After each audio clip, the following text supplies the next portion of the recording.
we will record this and put it in a shared Google folder for everybody. And so with that, oh, I forgot to mention too that at some point during the presentation today, if you would email me your home address, we want to provide you with a little gift. It's a little a lapel pin that has the Boise bee with a lightning bolt through it, and certificate of appreciation. So if you would during the time today, just email me your address, mailing address, that would be really awesome. We'd love to have the privilege to present you with that. So first up, we have Rob Wexler. Rob's clinical assistant professor, Department of Neurology at the University of Washington, and assistant professor at the Idaho College of Osteopathic Medicine. He is owner of Consultants in Epilepsy and Neurology and medical director of the Idaho Comprehensive Epilepsy Center at St. Luke's Health System.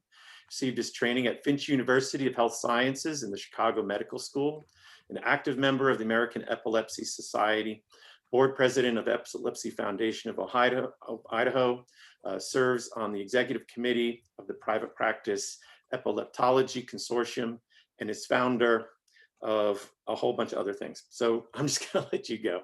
Robert, the floor is yours. All right. Thank you very much. First of all, thank you guys for including me in this. It sounds like a great activity. What I've done is a little bit unusual. I'm in private practice, but I serve as medical director for the Epilepsy Center at St. Luke's as well. And in my private practice, I do a lot of clinical research. So let's see here. There we go. I grew up on the East Coast, gradually moved west. And I always, when I do these talks, I put up my disclosures that I work with all these different companies in various ways. My focus is, of course, epilepsy. So just a couple of basic facts. 1 in 26 Americans will be diagnosed with epilepsy at some point in their life. It's the 4th most common neurological condition after migraine, stroke, and Alzheimer's. Typically affects the very young, but also the elderly. Stroke survivors are the fastest growing segment of the epilepsy world because brain injury can lead to seizures and epilepsy. So most seizures are focal seizures that start in one spot. Usually people can become seizure free with medication, at least 2/3 of the time, often with just one medication, often with generic medication, but there's always a need for more therapies. So when we think about how we treat epilepsy, we think about the types of seizures the patient is having, what type of epilepsy does that fall into, what are common comorbidities and what are possible etiologies, and does that fall into individual syndromes? And so epilepsy isn't really just one entity, and there's not ever going to be one drug to treat everything, right? We have to think when we choose our medications, what type of epilepsy are we treating? What side effects and tolerability issues might be present for this patient? What are the possible long-term consequences of treatment? What are the comorbid conditions, the drug interactions, the timing of the doses, whether or not the patient will actually take the drug, and cost? And we have to weigh all these things against each other when we pick treatments. That's why there are so many treatments, because we have a lot of different molecular targets that have been identified, and we have many different drugs that we believe work in a variety of different ways. The fact that we can combine medicines that work in different ways has been shown, and the general gist here is that when you combine 2 drugs that have similar mechanisms of action, patients are less likely to take it, and they're more likely to end up having hospitalizations and ER visits. Whereas when combination therapies use different mechanisms of action, there's more likelihood that the patients will take the medicine, lower hospitalization risk, and lower risk of emergency room visits. So this is the history of the anti-seizure medicines. We broadly divide them into 3 generations. The first generation is sort of the dumb luck. That's how we found them. The second generation is drug development programs, take a bunch of mice and throw molecules at them and see what sticks. And then in the third generation are the drugs that have been more thought out. Some of them are improvements on existing therapies, like coming out with an extended release that can be taken once a day. And some of them are novel treatments that target specific mechanisms. What you'll see on that list to the right is the purple drugs are all the drugs in which I've participated as an investigator in the pivotal trials. And even though I'm in private practice, I get to do this work and I get to write about it. And this is not meant for you to be able to read, but just to show you that I do get published a fair amount. I average about, these days, I'm averaging 4 to 5 peer-reviewed publications per year. That's on top of the hospital work in my clinic, but it's so much fun. So when you think about medical research, you've got preclinical in the laboratory, the descriptive stuff where you're just watching patients trying to understand the disease better. There are developments for studies that are aiming to have therapies down the road, like experiments in gene therapy and things like that. What I'm most excited about is development of therapies in a time frame that matters to my patients. So that's work that's largely being done by industry, regulated by the FDA. The time frame benefits the patients. We're going to get these drugs out far more quickly than we might otherwise. But it's not really driven by we're doing it for the patients. It's driven by economics, because the companies get a certain period of exclusivity on their drug. The quicker they get to market, the more they can sell before their exclusivity runs out, the drug goes generic, and then they don't make a profit on it anymore. The money is important though, because most drugs that get developed at the basic science level never make it to the marketplace at all. So it's estimated that less than 12% of drugs that are developed in basic science ultimately make it to the marketplace, right? So 88% of them, almost 90%, fail. And the cost of getting a drug to market and jumping through all the hoops of the FDA is about 2.6 billion with a B for one drug to get to market. And that's why you'll see that they try to price things in a way to make up that investment or to fund the development of the next thing they're trying to bring out. In my role, I mostly do phase 2 and phase 3 clinical trials, and we sometimes do post-marketing phase 4 studies as well. So to sum up, private practice medicine is still possible, believe it or not. Clinical research in private practice is possible, and it's super exciting. There's a lot of work to be done, and I'm going to apologize because I have to peel off early. But if anyone has any questions for me at all, or wants to collaborate on any ideas, my personal email is at the bottom of that slide right there. Thank you, Rob. It's very fascinating. It looks like there's a lot of opportunities maybe for collaboration. That's really cool. All right, so if you will, Rob, if you will unshare your screen, I'm going to move to the next. And thank you so much. And again, we'll share the chat with you too. So if people want to chat questions for Rob, we'll make sure he gets those. Let's see. There we go. Thank you. Thank you so much, Rob. Very interesting stuff. Next is Bonnie Connelly. She's associate professor in the School of Social Work. Bonnie received her doctoral training at University at Albany in the SUNY system. I'm a SUNY guy too, SUNY Cortland. Bonnie, I don't know if you knew that. Her research expertise entails the areas of health interventions for older adults, the use of telehealth technology for homebound elders, and the examination of trajectories and determinants of successful aging. She's also interested in the development of intergenerational friendly university initiatives, including intergenerational housing to foster the academic, health, and social well-being of students and faculty of all ages, as well as the interaction and collaboration between the university and the community's aging population. So Bonnie, the floor is yours. Okay. Well, thank you so much Thank for you. having me here. And it's nice to see everyone. Let me get my slides here.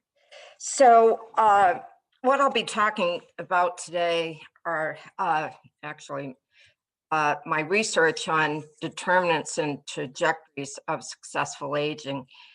And we know that the aging population is rapidly rising. And I don't know why my slide's moving, sorry. And we're seeing a decline in the fertility rate during the past century. So we see this accelerated increase in older adults. And we know that in 2013, the older population, those 65 years or older, numbered 44.7 million people. And actually, in the rural population, we're expecting a 10%, well, we're expecting a increase in the percentage of older people.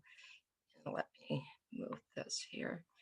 To increase from 10% back in 2005 to 22% in 2050. So that increase we see to continue in the future.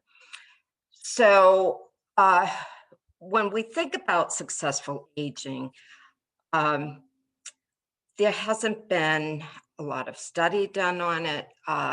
We haven't kept up with the definition of successful aging. Back in 1998, when this concept first started being investigated, Rohn looked at it as the absence or avoidance of disease and risk factors, and the maintenance of physical and cognitive function and active engagement in life.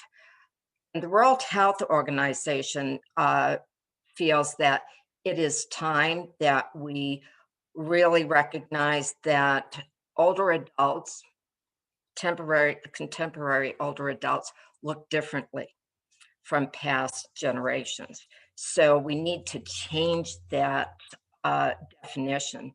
And I will say, you know, being an older adult myself, comparing myself to my parents, I am much more active than my parents. We've had more information about how to take care of ourselves and opportunities to encourage cognitive functioning. So the study on successful aging, or the determinants or trajectories of successful aging, began back in 2017. And it's a collaborative effort with Zvi Gellis out of UPenn. He was a colleague of mine at the University at Albany. And he's went on to UPenn. And also Dr. Yun-Hei Kim from the Texas State University is involved in this. And what we did, and I guess I shouldn't jump too far ahead, but we wanted to identify in the older adult population those factors about successful aging. And those factors might be, we asked them information about their health, what did they do for physical activities, what did they do for their ADLs, activities of daily living. We asked questions about their resiliency, their problem-solving skills, their religion and spirituality, their humor and emotional well-being, their optimism, also volunteerism. So we were hoping, and we hope from our results, is to contribute to aiding the definition of successful aging, and also to think about interventions that might enhance the functioning of older adults. So what we did is we, Zvi, Yun-Hei, and I, we sampled a population from the OSHA Institute, the Ollie Institute, across the nation in Philadelphia, Delaware, Florida, Texas, Idaho, and California. And we did pen and paper survey or questionnaires, as well as electronic questionnaires that were embedded in the Ollie newsletter. And we're beginning our analyses right now. And and I'm going to stop sharing, okay, so I can see everybody. One of the studies that came out of this data collection was looking at humor and religiosity on older adults' resiliency. And what was so interesting was that humor really played a significant impact on resiliency. However, unlike former generations, religiosity and spirituality did not as much as humor. So that really has implications for what do we do for interventions? If we're thinking about skilled care facilities or even senior centers, humor is an untapped internal resource. And maybe that's something that we really need to tap into more. I'm thinking about maybe having humor nights in skilled care facilities, utilizing the talents of the residents, as well as having movies that are humorous or comedies, and also utilizing skits, anything to enhance and tap into the humor of the older adults. That's not to say that we wouldn't continue with the intervention of using religious resources.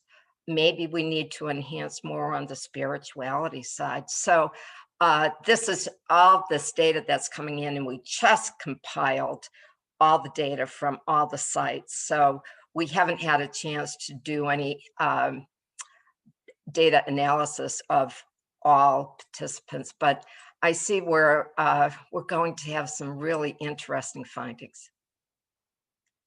Any questions? Did I stay in my 5 minutes? Well, not exactly, but Okay, you know, sorry. we're not real strict today. So, Sorry. but that's Okay, fine, good. Bonnie. Thank you so much. Really All right. appreciate it. And we can chat questions to you, and I'll make sure Great. you get those chats. But Great, thank you thank so much. Thank you. Very interesting work. So now we're going to move on to Jill Chinodi, who is also associate professor in the School of Social Work. She received her doctoral training at Florida State University, Go Noles. Her primary research interests include the study of attitudes toward older adults among social work students, faculty, and practitioners, and how curriculum can address biases that promote social injustice against older people, that those that identify as LGBTQ and women. She is also interested in the way that creativity can be used in research, in particular, photographic techniques and scale development to measure negative attitudes towards those who may be vulnerable or oppressed. So Jill, the floor is yours. Thank you, Bob. Thank you for that nice introduction. Of course. Share my screen.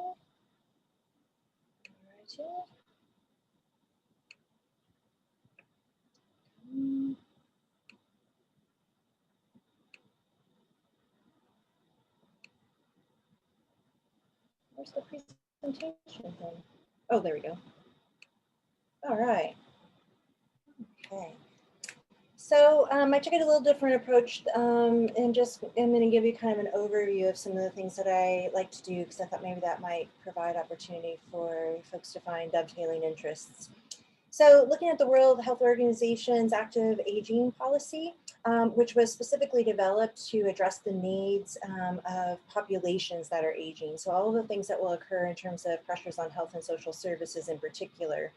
This policy also put forward this idea that aging should be looked at differently. So instead of thinking about aging or being old as a point in time, that aging is actually a developmental perspective. We're all in the process of aging. We're not going to be any younger tomorrow than we were today.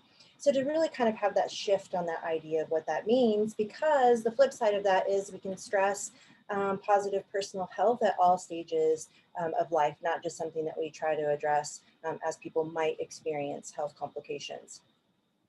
So my colleague and I developed this framework using the active aging policy from WHO and combined it with social work ethics and values, plus really tried to elevate the voices of older adults based on what research is out there around that. We chose the idea of actively aging because some of the terminology sort of has kind of cooked into it that there's a bar that you have to get to. So if you're 70 and you don't seem like you're still middle-aged, then you haven't done it well, right? And that's unfair. Some people are going to experience health problems. And so they're still in the process of actively aging, even if you can only make small decisions for yourself, then we want to elevate that self-determination. So really thinking about it as both process and outcome across the 6 determinants of health. And then for social work, the social work application, the way that it covers sort of the micro, meso, and macro practice areas. Where's the arrow? Oh, there it is.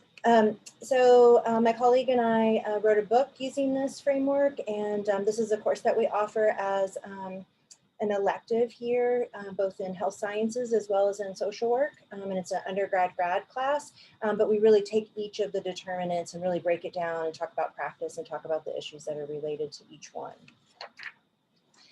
Here's some of the publications that we have, my colleague and I, around actively aging. So looking at, say, livable and aging friendly communities, we did a scoping review. We also did a scoping review of older adults' definitions of successful aging.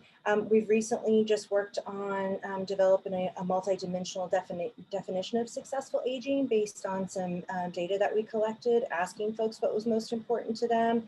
And we also have looked at some risk and protective factors related to loneliness. Another area that I'm really, really interested in is ageism, and we can think of ageism as really the antithesis of actively aging. So both ageism that's directed towards older adults by other people, but also ageism that can be directed at self. We know people have worse health outcomes when they have internalized ageism, for example. We've been contextualizing this in several theoretical models, including terror management theory, social identity theory, and the double standard of aging. This has implications for both pedagogy and practice. So by addressing ageism in students, we're hopefully creating better practitioners who go out into the world and feel not only prepared to work with older people, but are addressing those implicit biases that we often have just because we're a society that is so youth-oriented. So in this area, like Bob mentioned when he was introducing me, I did a project using photo voice with graduate students to look at ageism. Also looked at ageism and sexism to see how positive and negative ageism and hostile and benevolent sexism relate to each other. I've done several with students and also with some kiddos where we were really kind of contextualizing it within contact theory. And lastly, I did a systematic review looking at pedagogical interventions in the literature, and we have a few papers now coming out around internalized ageism. So the focus is older adults' perspective on their own aging, as well as looking at how students may or may not be interested in working with older people, because we know that's a huge problem across the health sciences. And thank you so much. Thank you, Jill. That's great. A lot of, sounds like you've got a lot going on. How did I get back in there? I don't know. Okay, there we go. Anyway, thank you for that. That's terrific stuff that you're doing. Very nice framework for a lot of us to be thinking about in the work that we do and how we all fit into the paradigm that you're working with. Terrific stuff. So next is Troy Rohn. Troy is professor in the Department of Biological Sciences. He received his doctoral training at University of Washington, go Huskies. The primary focus of his research is involved in neurodegenerative diseases, including to a large extent, Alzheimer's disease. The primary focus of his lab currently is understanding how inheritance of apolipoprotein E4 or ApoE4 gene greatly enhances dementia risk. Troy, the floor is yours.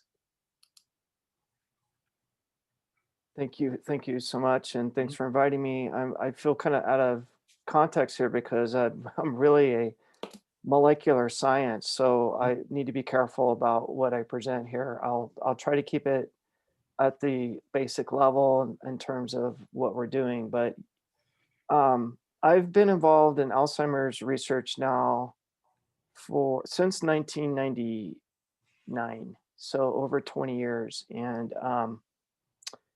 the majority of as some of you probably know, the majority of people that have Alzheimer's actually have what's called late onset, in which we don't know the cause. So everyone always thinks that heredity plays a big role, but in actuality, only a very small percent of Alzheimer's cases are a direct result of inheriting a dominant mutation.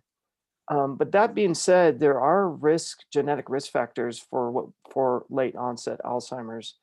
And the one that is the most common risk factor is the gene known as the ApoE4 gene, which, by the way, you can be tested for now by any number of these direct-to-consumer genetic companies like 23andMe. And it's interesting that this gene or allele comes in 3 different flavors, and it's really only the ApoE4 allele that increases your risk for Alzheimer's. If you are homozygous for the ApoE4 allele, your risk can go upwards of, I've seen numbers anywhere between 15 to 30 fold. And what's interesting about this allele is they express protein. If you look at ApoE3, which has no risk either up or down, it differs from ApoE4 by a single amino acid. So that is a very interesting question for scientists: is how can 2 proteins, one single amino acid difference, lead to a risk factor for Alzheimer's? And that's kind of what my research is about, is trying to find at the molecular level, what is the difference in this particular flavor of ApoE. And again, I don't want to go into too much detail, but the classical function of of all the ApoE proteins is it shuttles cholesterol around in the brain, like a lot of the HDL, LDL proteins do in the systemic circulation. And so we were surprised to find, one of our recent findings is that a fragment of ApoE4 is showing up in the nucleus of certain cell types in the Alzheimer's brain. And so we hypothesized that maybe this fragment of ApoE4 is acting as a transcription factor. And so we recently published a manuscript showing that this fragment can lead to the expression of thousands of genes, many of which are pro-inflammatory. And of course, inflammation is has always been a huge component of Alzheimer's disease. There's a very strong literature to support inflammation as a potential cause or contributor to Alzheimer's disease. So that was very exciting finding for us. And more recently, we've taken our kind of idea and we've kind of moved it to zebrafish. We wanted to look at a novel model in vivo organism. So we're starting to look at the potential actions of this ApoE4 fragment in vivo. So those are studies that are currently ongoing right now, and we're getting some really interesting effects with the fragment. It definitely has an effect in these zebrafish embryos, and it's not good. It doesn't look good. So we're very excited about this study. And then, one of the things that I'll just end my talk is, although I do a lot of molecular research, I've spent a lot of my career trying to give back to the community in certain ways. So I give lots of talks about Alzheimer's disease. And one of my proudest achievements is actually working with Sarah Taves, who's a speaker today. We both were able to contribute to a statewide strategic plan for Alzheimer's disease and get that passed through the legislature. And it's still a plan that's being used today to guide legislation to help our caregivers and people that are suffering from Alzheimer's today. So I'm also very interested in policy work as it relates to Alzheimer's disease as well. But of course, my paycheck doesn't come from that. It comes from doing bench science. So thank you. Appreciate the time. Thank you, Troy. It's fascinating work. Very familiar with the interaction between physical activity and the ApoE heterozygous and homozygous for the 4 in cognitive function in older adults. So very interesting stuff. Thank you. Appreciate your time. Okay, well, thank you. And I'm gonna move on now to Luke Montrose. Luke is assistant professor in the Department of Community Environmental Health, received his doctoral training at the University of Montana, an environmental toxicologist with research interests in public health, epigenetics, and chronic illness, particularly as they relate to vulnerable and understudied populations. Dr. Montrose's research portfolio reflects his passion for studying human health through multiple lenses, ranging from community health to molecular biology. So Luke, the floor is yours.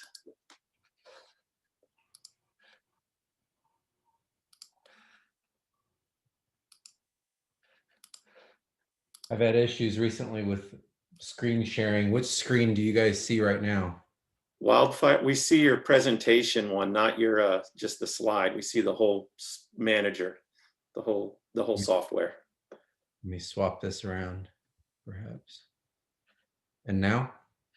Now it's just your slide. Yeah. Excellent. Okay. Thank you so much for inviting me. Luke Montrose in the Department of Community and Environmental Health, Boise State. The talk is on wildfire smoke and brain health. So I'm sort of a mixture of all the things that have been presented so far. I run a translational health lab, so I'm interested in sort of understanding how bench science can be taken out into the field, studying these questions in cells, animals, and in humans. So the backdrop for this presentation is, as we all saw this summer, wildfire incidence is increasing. And in fact, by the year 2050, it's estimated that more than 50% of the air pollution that we breathe in the United States will be contributed to by wildfires. And that in concert with the idea that just in a few years, it's estimated that the number of people over the age of 65 will outnumber those under the age of 18, which probably doesn't come as a surprise to most of the people here, but that's kind of what we're dealing with, an increase in wildfires and an increase in an aging population. So what do we know about what wildfires, how wildfires impact and the smoke they produce impact our health? What we know is mostly centered around the cardiopulmonary system. So that's what it does to the lungs and to the heart. But more and more, we're learning about the extra pulmonary effects. So these would be things like the reproductive system and important for today's talk, brain health. And so the majority of this new research coming out pointing towards a connection between wildfire smoke exposure or ambient air pollution exposure and brain health is coming to us from the observational literature, the epidemiological literature. And we really don't have a good idea yet about what the underlying mechanisms are that drive this phenomena. So our lab right now is sort of posing 3 main questions, or at least this presentation is going to cover 3 main questions. And this centers around my student Adam Schuler's dissertation research that he's going to be working on over the next 5 years. So the first question that I hope all of you came to when I said brain health and wildfire smoke is, well, how in the world does smoke get to the brain?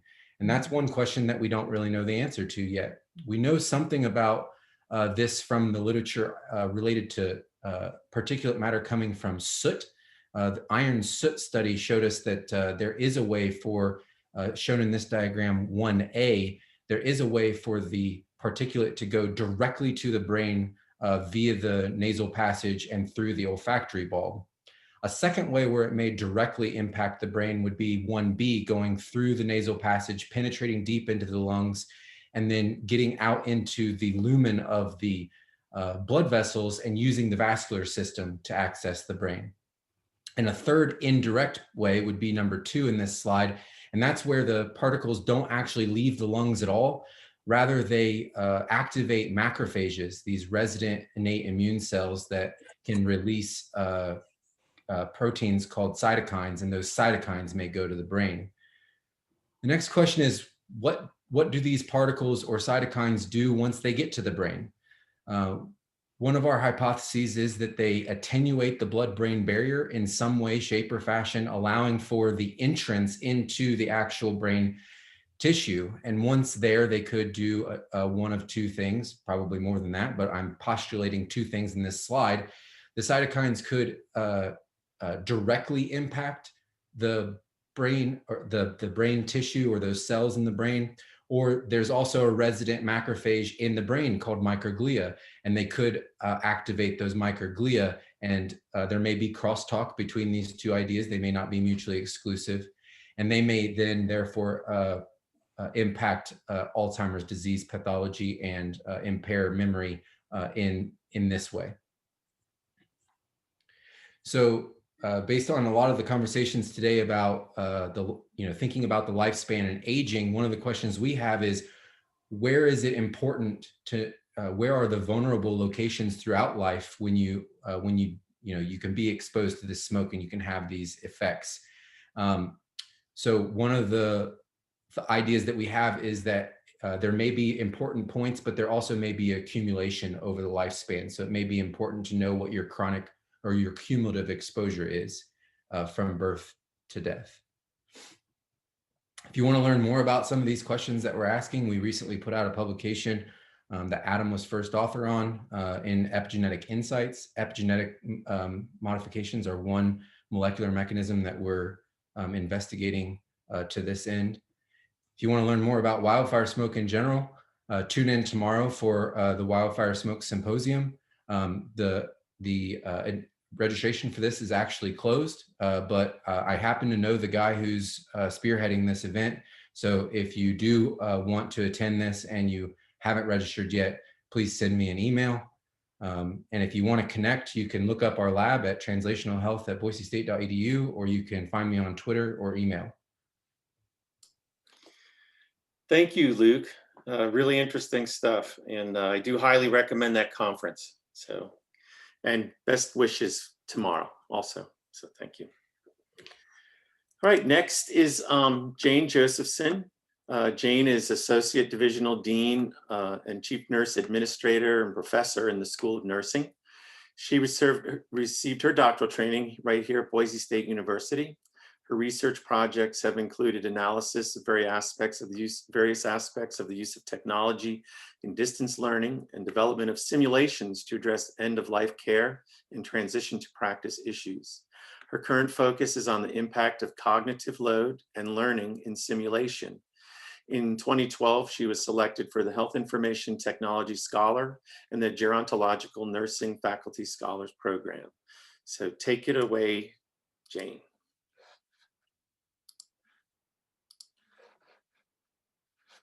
Okay, thank you for that nice introduction. So my presentations is a little different, as you could hear by my introduction. I've done a lot of faculty scholar programs, and this was another one of them that I really enjoyed, and it was focusing on Parkinson's disease. It was sponsored by the Edmund J. Safra Visiting Nurse Scholar Program. And the goal of this program really was to help nurse educators prepare nurses to care for those people with Parkinson's. Edmund J. Safra felt that there was a lack of education in nursing and medical care related to Parkinson's disease and how to serve people with that disease. So this was a 50-hour accredited program where I went to the Cherry Hill campus of Swedish Hospital in Seattle and spent time in their Parkinson's disease neurology clinic and worked with a neurologist assessing people with Parkinson's, working with the deep brain stimulation program they had going on. And then it also had a pretty extensive didactic component related to Parkinson's disease. At the end of this program, the nurse faculty scholar, which was myself, was to create an independent study project. I chose to do my project on the non-motor symptoms of Parkinson's because, as you probably know, most people associate Parkinson's disease with those 4 cardinal symptoms of tremors, bradykinesia, postural instability, and rigidity. And oftentimes they do not pay attention to those non-motor symptoms, which can be quite troublesome for patients and contribute to very decreased quality of life. So that is the topic I chose to do my project on. And I partnered with another nurse educator at Lewis and Clark State College, Debbie Lemon, and she did her project related to caregiver issues for those who care for those with Parkinson's. As you all probably know, Parkinson's can be a lengthy disease process, and oftentimes people are caregiving their loved one with Parkinson's for many, many years, and can have quite a high level of burnout and significant caregiver fatigue. So at any rate, for our project, we chose to create these 2 webinars to educate our state of Idaho, and it was delivered through the Idaho Health Continuum of Care Alliance. This is a statewide organization that serves home health, hospice providers, and other healthcare providers in the state. And it was delivered virtually on their website so that caregivers, providers, and other people who are interested could access the webinars and get information about these non-motor symptoms, what to watch for, how to care for someone, and how to address caregiver issues with those caring for loved ones with Parkinson's. We also talked about assessment tools and different interventions as well. The webinars were developed and based on a general literature review, but also interview with the neurologists at Swedish and the nurse practitioners at Swedish, and interview with family members and people with Parkinson's disease. Part of the project required the nurse faculty scholar to attend a variety of Parkinson's disease support groups and interview and interact with family members and also people with Parkinson's. And then, like I said, that didactic and clinical experience at Swedish. So what I would like you to take away from this presentation is, many of you probably know, but maybe some of you don't, that Parkinson's disease is really related to a dopamine depletion issue. It's a neurodegenerative disorder that affects your body, multiple systems, motor functions, and those non-motor functions, because it is based in dopamine depletion because of neuronal loss in the substantia nigra, which is a part of your brain. I have a little picture there for you. The pathophysiology that causes that dopamine depletion is that abnormal alpha-synuclein accumulation. That protein accumulates there, and that causes the neuronal loss, causes the dopamine depletion. And so for those of you that are really familiar with dopamine production and what it does in the body, you can see that this would lead to a variety of non-motor symptoms, not just those 4 cardinal ones of rigidity, bradykinesia, and postural instability, etc. That dopamine depletion really causes a variety of things that can contribute to negative quality of life, such as memory loss, mood changes, confusion, nightmares, depression, anxiety, hallucinations, and psychosis, eventual Parkinson's disease-related dementia, panic attacks, sleep pattern disturbances. There's one particular one that is a disturbance in conjunction with nightmares, where oftentimes the Parkinson's disease patient will actually lash out or attack their bed partner, their spouse or partner sleeping with them. And so that can cause safety issues. It also can prove to show vocal changes, stuttering, and soft voice issues where you cannot hear what they're saying. Speech therapy was given as a presentation of how to address the soft voice issue. There's a lot of therapies that speech therapists can provide for that. Swallowing difficulties, drooling, visual disturbances, olfactory dysfunction, and bowel or bladder dysfunction also.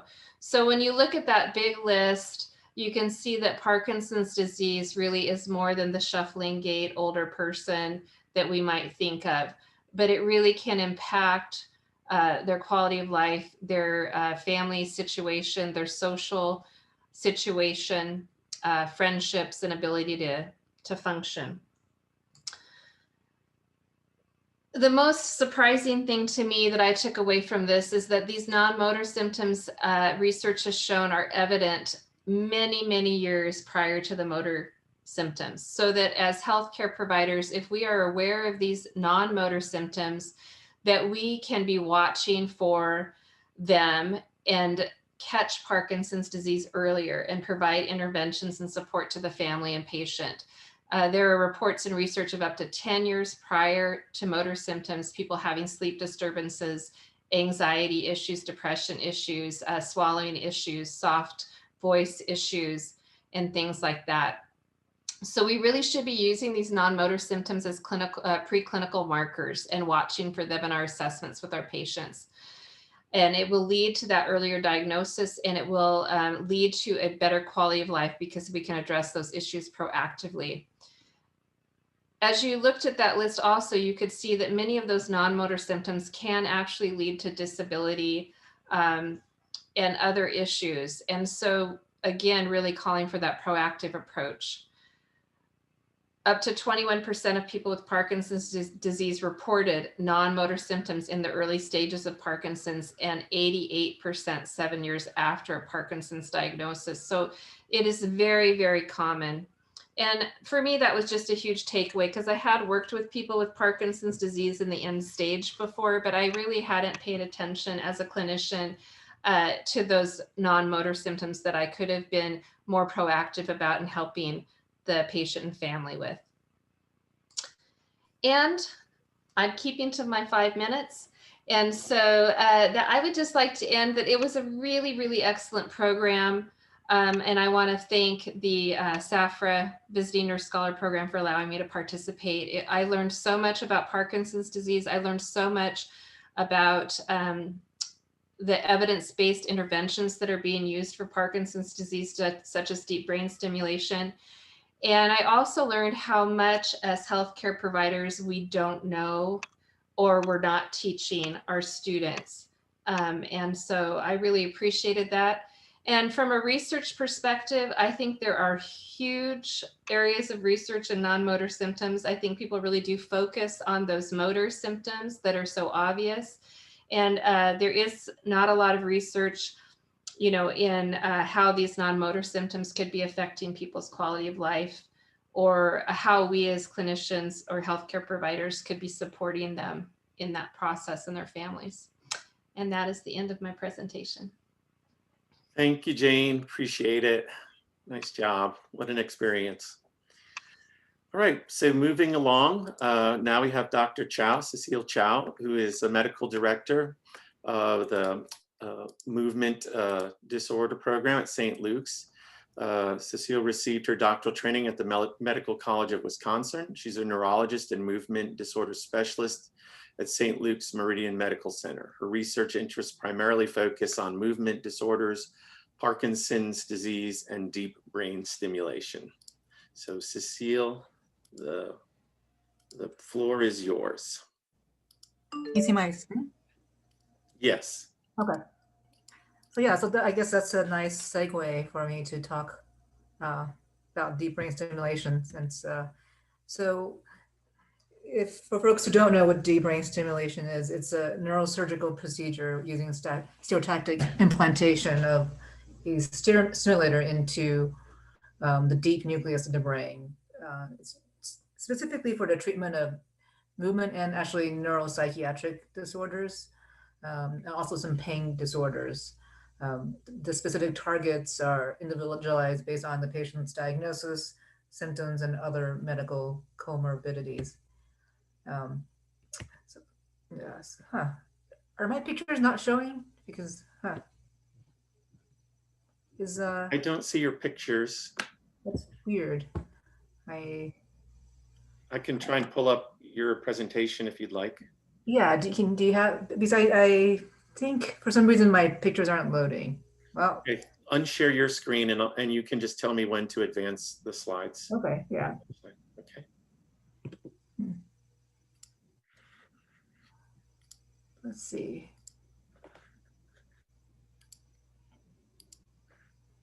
Okay, so let me. Yeah, that's, yeah, so next here? Yeah, next is, yeah, so so this is just an illustration of kind of components of the deep brain stimulator. Sorry. It's okay. There we go. Technical difficulties. Mm-hmm. Yeah, so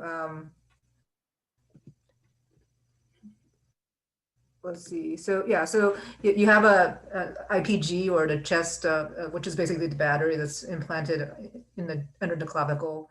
You have the extenders, which are the wires that run under the skin behind the ear, and then you have the actual microelectrodes. So yeah, which is just the picture on the right just shows another kind of close up of a Medtronic microelectrode. Huh. I am, for whatever reason, it just keeps jumping out. So It doesn't want when I show the pictures for some reason. is it okay now?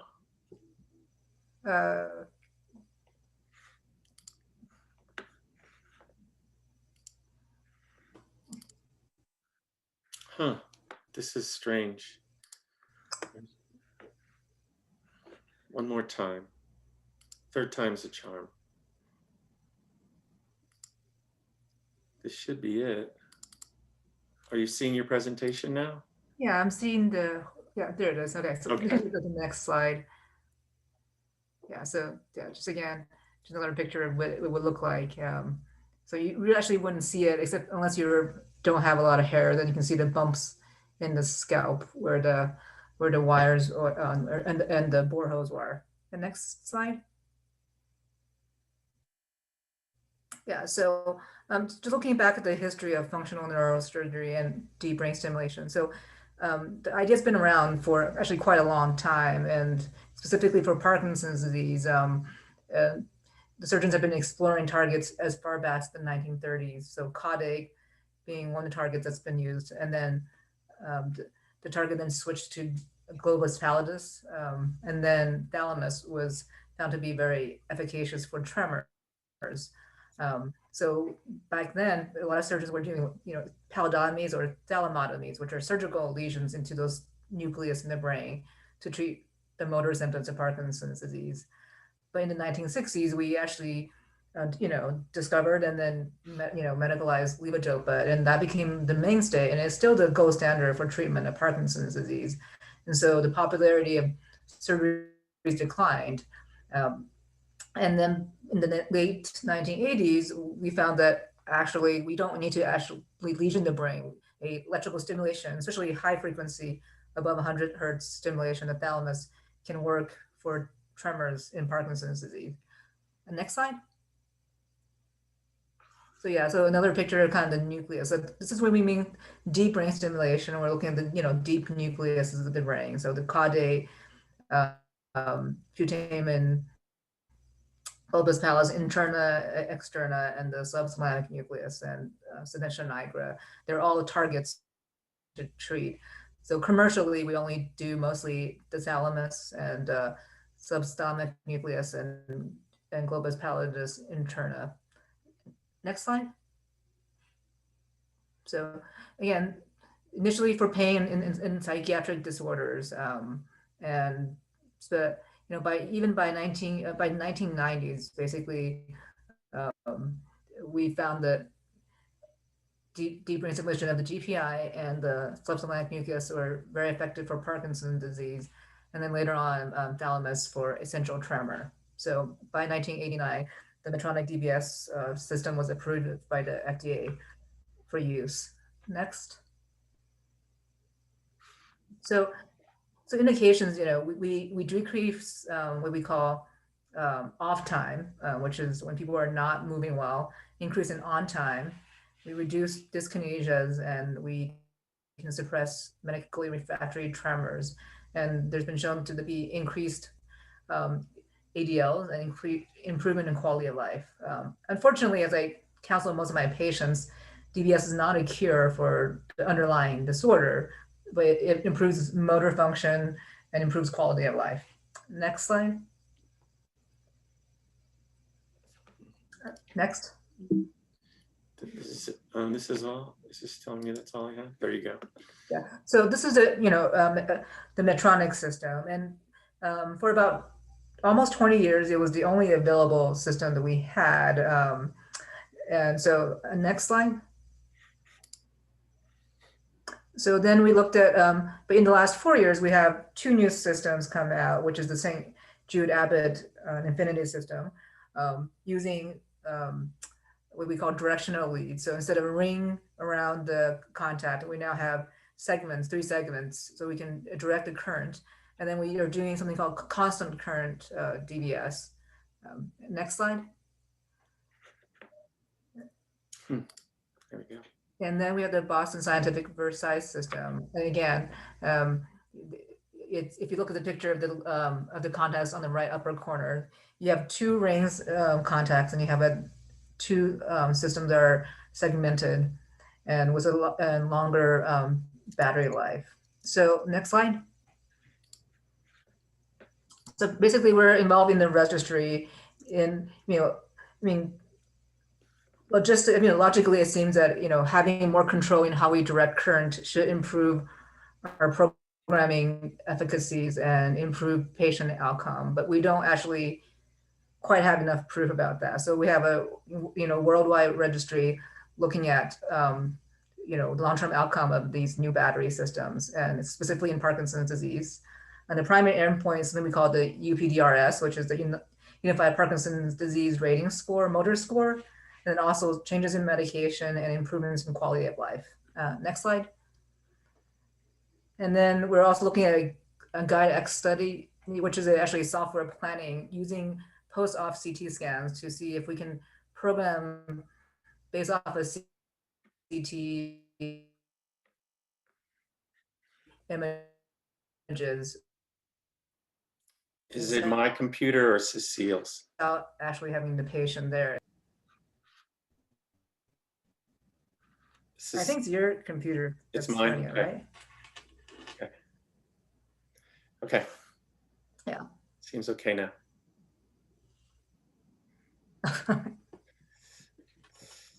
I lost you for a minute, but it could have been me. Okay. I But think we're good. that was my last slide. Okay. Okay. Great. Wow, you got a lot going on. It would be great to continue to visit with you about some possible collaboration. So, okay. So let me escape out of your thing. And next is Shuchi Chang. Shuchi is a assistant professor in the Department of Kinesiology and also supports the biomedical engineering program. She received her doctoral training at Louisiana State University, Go Tigers, in the same department that I received my degree. That's just so wonderful.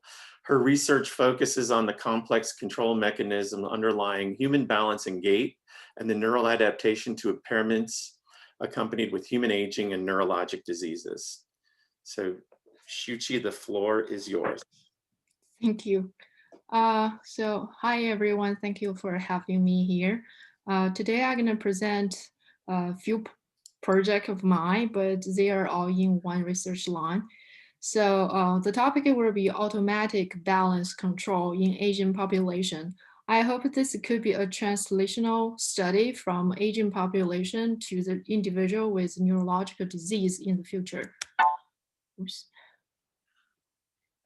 So basically for the balance control, there is a conceptual model which I support, which also supported by my research line.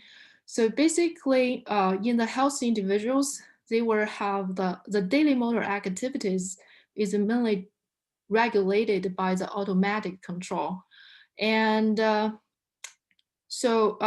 but for the people with neurological disease or the people or in the aging population, they probably have some like impaired sensory motor striatum. Then the balance control gonna shift from automatic control to attentional control. So basically automatic control is something you're doing unconsciously. For example, when you're standing or walking, you don't really have to think about what you're gonna do for the next second. But attentional control will be like, well, you probably have to do a little, think about it and do some actual move or movement for the balance. So for the Parkinson patients, For example, the Parkinson patients, they have the issues with basal ganglia. So they have the problem with the sensory motor striatoms, which saying like their daily motor activities were heavily rely on their attentional controls. Because attentional control actually compensate to the impaired sensory motor striatum. So here we came out with one terminology called motor automaticity. Basically, that's ability to perform movements without attention directed towards the details of the movement. Unfortunately, there is no direct measure for this motor automaticity. Typically, it will be assessed by dual task during standing or walking. Basically, worse dual task performance will be a reflection of impaired motor automaticity. In my previous study, one published 4 years ago, one just published this year, we are looking at the motor automaticity among health older individuals. We have three groups. People practice Tai Chi for a long time, people doing brisk walks for a long time, and not really physical active group. And what they're doing will be the balance test, standing test. They start with a single task, basically just standing on the force plate for 30 seconds, doing nothing. And then during the dual task, we will ask them to reach the board in front of them and trying to put the box into the different size of the opening. So we have 3 sides of the opening and have 2 different distance between the participant and the board. So the overall research question for those 2 projects will be, does Tai Chi group show better motor automaticity during fitting task? Well, the answer is yes. So the key finding from those 2 projects will be, if we look at the traditional balance measures, there is no difference among 3 groups, which actually makes sense because they all healthy individuals. But if we are looking at the time to contact, these variables, we will find the Tai Chi group actually have a longer time to contact, which actually means they have a better posture stability. So time to contact is an important measure of dynamic stability. Basically, that's an estimate time of their center of gravity, which is the center of their mass in their body, to the boundary of the support area. So the longer time means they have a better balance correction, they have a better capacity to control their balance. So in another word, time to contact is a really good sensitive measures, which is able to differentiate people practice Tai Chi from the people doing brisk walking, from the people just doing not really physical active. And also during the fitting task, what we find out is Tai Chi group actually will have a shorter time to finish the task, finish the reaching task and the fitting task, especially for in the long distance with a small opening. But meantime, they will have a smaller swing area during the fitting motion. And those 2 are really just as expected. They're supposed to be like that because Tai Chi group is supposed to have a better, balance control capacity because they have a very low risk of falling compared to the other age-matched groups. But there is one thing, for the time to contact, Tai Chi group actually have a shorter time compared to the other 2 groups. So this is not consistent with the literature. This observation is not consistent with similar study in children and young health individuals. So we think probably there's attentional control kicked in, which actually affect this variable in aging population and in Taiji group as well. However, we don't know if the time to contact is affected by the automatic control or affected by the attentional control. So the current project I have, we limited the participant to Taiji group and the sedentary group. We're using the same protocol, fitting task during standing, but the new thing we add in will be their prefrontal cortex activity was recorded by the FNR system during the test, which actually is a way to look at their blood oxygen level. So the research questions for the current project will be, does the Taiji group show better motor automaticity during fitting task? The most important thing will be, does the variable time to contact correlate with prefrontal cortex activity? So for the future project, I hope I can work with Parkinson patients, because the fitting task and the time to contact this variable are really sensitive to the underlying capacity of balance control, which I think they both have the potential to be used for early diagnosis of Parkinson disease, and also can be used as assessment tool for the treatment. So I'm looking for the collaborators. So if you're interested, please contact me at my email address at Boise State. Thank you, Shuchi. Go Tigers. Nice Go Tigers. presentation. Thank you. Okay. So now we'll move to Dr. Chow. Lucy Chow is Associate Professor in the School of Nursing. She received her doctoral training at the University of Kansas Medical Center. She has a broad background in nursing and public health with specific training and expertise in gerontology, secondary data analysis, and public health program development and implementation. Her research interests focus on the improvement of patient care quality and health promotion for older adults. She's also interested in using big data for her research. So the floor is yours, Lucy. All right, thank you. I just need to share my screen now.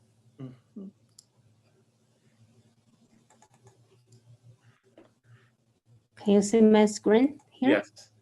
Yes. Okay. All right. So my research interests have been focused on fall and injury prevention in older adult populations. Falls, as you might have known, in the older adults has been a severe issue. Across the United States, falls account for over 80% of all injury admissions to hospitals, and they are the #1 reason for injury-related death in people over 65. So in the past, I have utilized mainly the national databases to examine risk factors for falls in older adults, including those older adult patients in the hospitals and community dwelling older adults. I have also studied the effectiveness of fall prevention strategies targeting older adult populations. The national databases I have used, include National Database of Nursing Quality Indicators, which is a national database that measures nursing care quality. Fall is a major measure in that database. Another national database I used for my study is the National Health and Aging Trend Study. In that database, they gather information from a nationally representative sample of Medicare beneficiaries ages 65 and older. So through my past research, I found that advanced age is a major fall risk factor. Those older adults with impaired balance or mobility, dementia, and multiple comorbidities are at increased risk for falls. I also found some organizational factors associated with inpatient falls. For example, it's interesting, teaching hospitals usually have less falls and injuries falls compared to those non-teaching hospitals. And also, as you can see, I don't have my findings measures, those tables here, but if the patient have more nursing hours per patient a day, usually that results in less inpatient falls and injuries falls. Regarding the fall prevention strategies, I found multi-component intervention programs involving interdisciplinary professionals, such as nurses, physical therapists, are most effective in fall prevention. So I have listed some of my publications here. You can see they are mainly about fall prevention's risk factors for falls. For my current research project, I'm really excited. Starting this fall semester, I started my collaboration with St. Luke's, working as I have a joint appointment with St. Luke's. So the St. Luke's, they are also interested in the delirium and fall prevention. So that will be my current and future research focus. I mainly collaborate with the Center for Nursing Excellence at St. Luke's on nursing research. Currently, I'm working on the proposal to conduct a research on nursing intervention for delirium and fall prevention in the post-op older adults. So that will be my population. So yeah, just briefly about my past research and my future direction. Thank you so much. Thank you, Lucy. As you know, this is an area that is of great interest to me, so I'm really grateful for your work. Thank you. Okay, next is Kirk Rasmussen.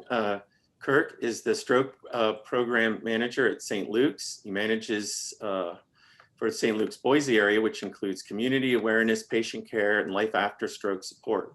He enjoys working with individuals affected by stroke and providing them the resources and tools they need to have a better quality of life. So Kirk, the floor is yours. All right, can you hear me? Can you see the screen? Yes. All right, perfect. So appreciate the introduction. I had the opportunity a couple years ago to have at least some introduction talks about movement disorder and possibly some work that we might do at Boise State. And so I thought based on that, that maybe something that would be of interest to the group is something around virtual reality. So I am the stroke manager at program manager at St. Luke's. And so of course I needed to do something on stroke. So to give you a little bit of background and some of the things about stroke, there are two types of stroke. One is ischemic and the other is hemorrhagic. So 87% of strokes are ischemic. So there's a blockage in the blood vessel, not allowing the brain to receive the blood that it needs. Hemorrhagic, there's a break in the plumbing, and so the blood doesn't get where it needs to go either. Out of those, about 800,000, so 800,000 is the combination of ischemic and hemorrhagic. So 800,000 strokes occur every year in the United States. 700,000 are new strokes, and about 100,000 are strokes where patients have already had a stroke in the past. It's the fifth leading cause of death in the United States, and it's the leading cause of disability in the United States and worldwide.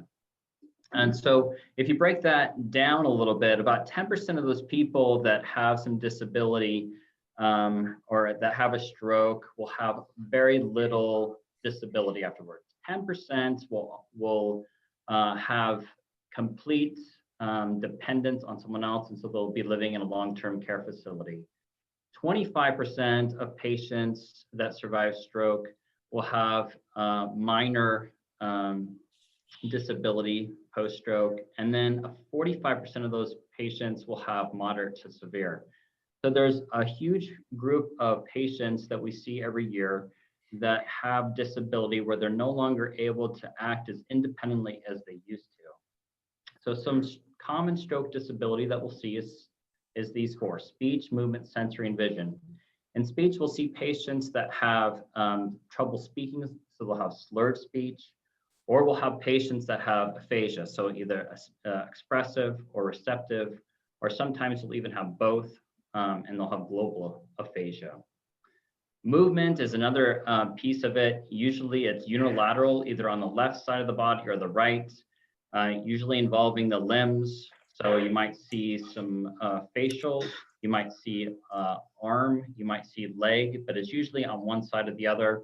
In extreme cases, it can involve the entire body. The sensory piece, same thing.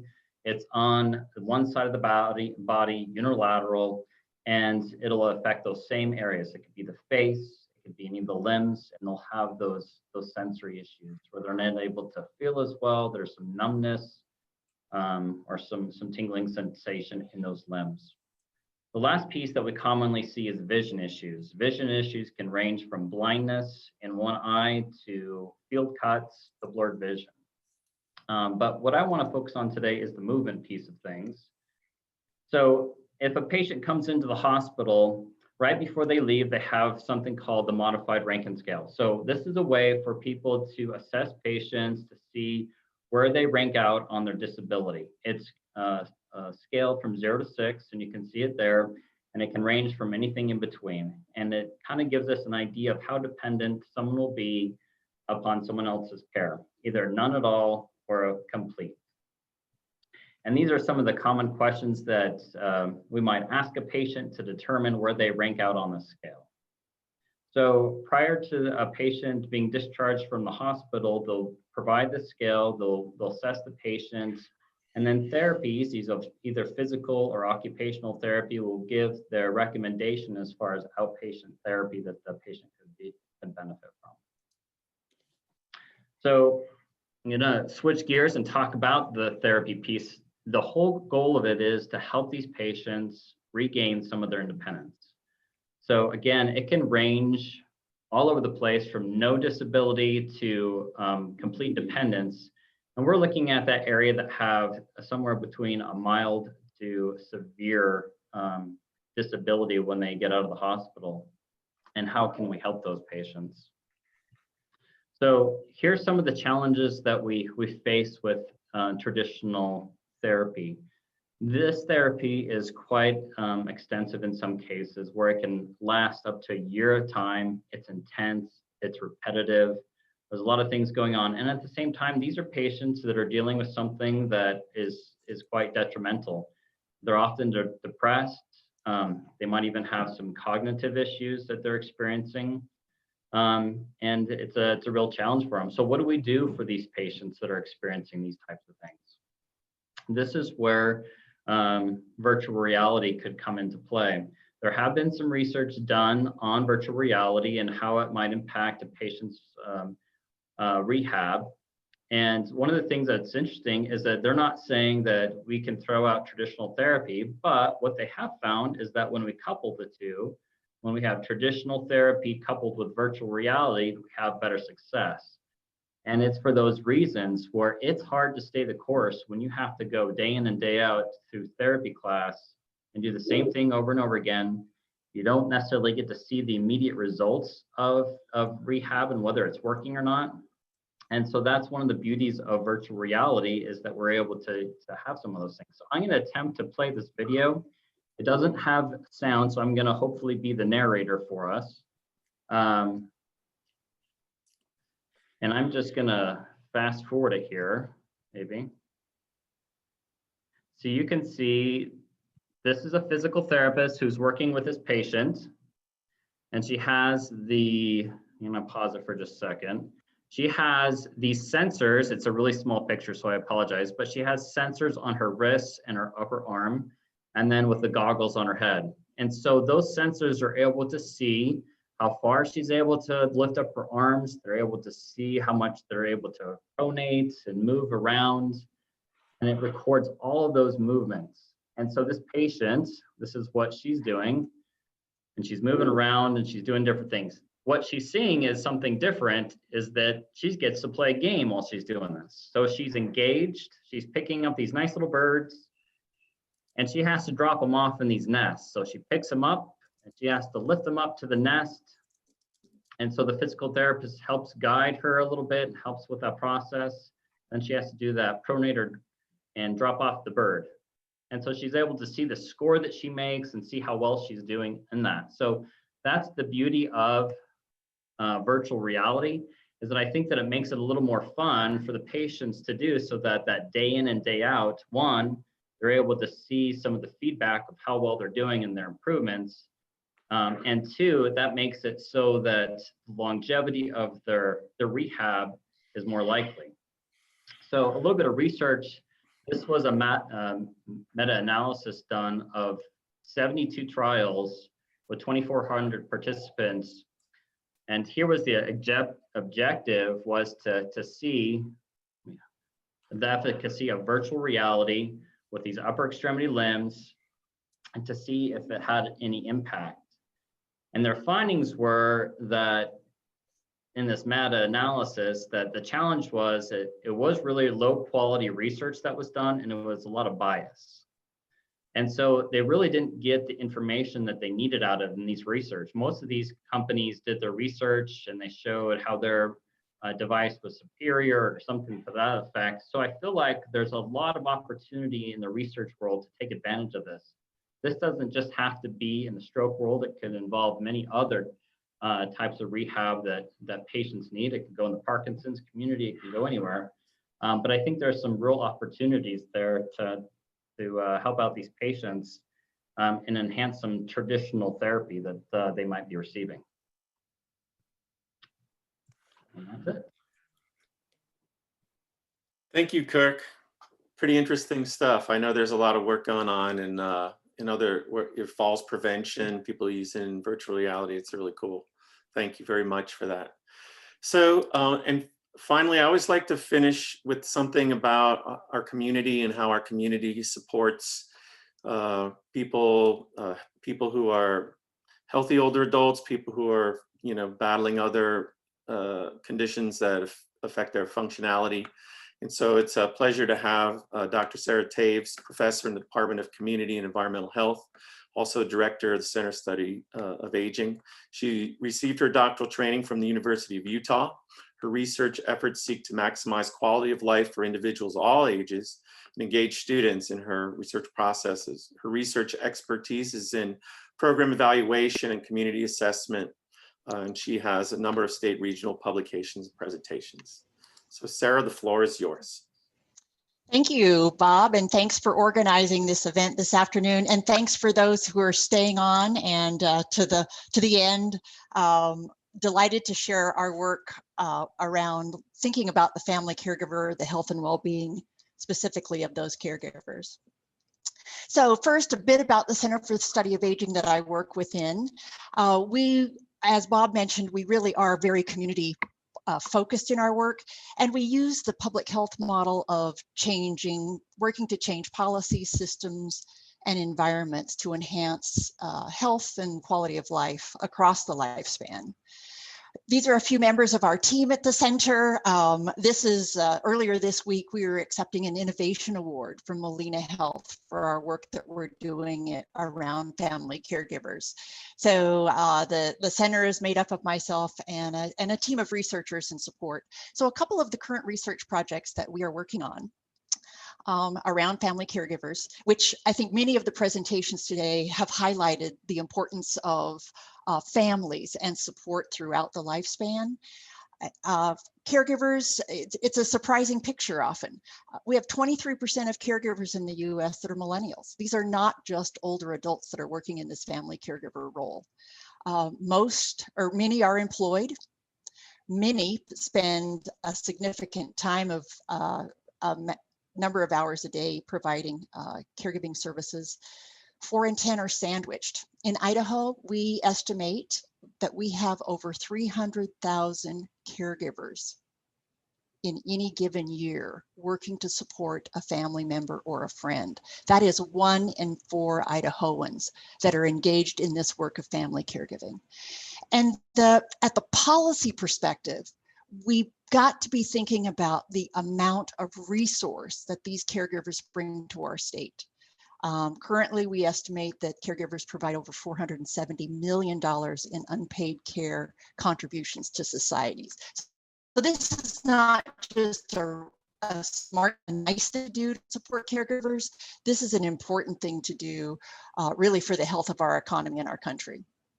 So in thinking about our research, one of the projects that we're working on specifically is thinking about grand families or relatives of parents and the impact of COVID-19 on these grandparents. So this is older adults taking care of younger kids, and kids could be from an infant to a teen, which has an interesting perspective on the threats to the health of the older adult when you have young children living very closely with you in your home. So, in Idaho, we estimate there are about 10,000 relatives as parents in Idaho. It's often an invisible population. Many relatives as parents do not want to disclose that they're taking care of grandchildren or a family member because of fear of either the parent wanting the child back or the state interfering in their lives. But one of our areas of research, again, is looking specifically at these grandparent situations. We're doing an exploratory research study looking specifically at the impact of the pandemic. This work builds on the social network theory and the research of specifically Dr. Ellen Schaefer in our college as well. She's done lots of work around parents, young parents, and breastfeeding and the social networks that support healthy behaviors. So we're taking her work and translating it to this network or a relative as parent situation and examining what are their social networks to support their work. We have conducted interviews with 27 relatives as parents across Idaho. That interview included both qualitative and quantitative data. And specifically, we're looking at the impact of COVID on both the family, the caregiver, and the child, the well-being and health of the family caregiver and the child, and how has the learning been impacted. I mean, not only with COVID, many grandparents are now not only providing care, but also being the teacher and feeling really out of their depth in terms of managing technology and many of the other situations that have arisen because of this isolation related to COVID. And then also looking at, how is the COVID, the pandemic affecting their social networks. We have an array of research partners. We have graduate and doctoral students at Boise State working with us on this project. And then we've also brought in colleagues from the University of Idaho, Iowa, Northern Michigan State, Idaho 211 Caroline, and the Idaho Relatives as Parents Support Group leaders. So looking forward to continuing to proceed with the analysis and then planning to publish this data and use it as foundational research for further questions around how we might build supports, change the environment in that policy systems and environment perspective of the center, change the environment to create a healthier situation for these individuals serving as parents, as relatives. The other caregiver related research that we are actively engaged in is the Family Navigator, a Caregiver Navigator program. And it's specifically a resource to prevent burnout for Idaho caregivers. It's an evidence-based intervention based on work by Dr. Montgomery, and specifically looking at what are the burdens, stress burdens, caregiver burdens, identity discrepancy that caregivers face, and how can we intervene to support them in their role. We are using T-Care, which is, again, an evidence-based platform to helping us build care plans and connect caregivers with resources. This pilot, which is funded for 2 years, is through Medicaid, Idaho Medicaid, and they are using some excess dollars they had, residual dollars, in the Money Follows Person project that Medicaid leads, and that is specifically to relocate individuals that are in long-term care settings back into the community. And so they're seeing caregivers as a key piece of supporting that transition back into the community. And this project, we're working with caregivers across the lifespan. It is a free intervention, and it's specifically located in Southwest Idaho for our pilot. What happens in the caregiver model, a caregiver can be self-referred or referred by a professional. The caregiver then is connected with a navigator, and this is all done telephonically using just a basic telephone, or if possible through Zoom. That caregiver conducts a thorough assessment, and again, looking at a variety of situations that that caregiver is experiencing: their burden of stress, objective burden, relationship burden, identity discrepancy, depression, and also assessing where are they in their perception of their intent to place an individual in a skilled nursing facility or a long-term care setting. Once the assessment is conducted, the navigator continues to work with the caregiver in developing a person-centered care plan. And then the intervention includes, it can be weekly web automated text messages to the caregiver, just checking in to see how they're doing. And then there is a 3-month and a 6-month follow-up that happens throughout the process. An example of the kind of the caregiver focused care plan that is developed based on what that specific assessment identifies for the caregiver. The research behind the Family Navigator program is really an applied evaluation initiative. We're looking at implementation. This is a public-private partnership. We are working very closely with our 2 major health systems in the state, or in the Treasure Valley area, working very closely with both Blue Cross and Molina in the implementation of this program. We're also looking at our implementation in comparison to other states. Washington has used T-Care for over 15 years and have seen some pretty significant results in their costs to the state regarding institutional care.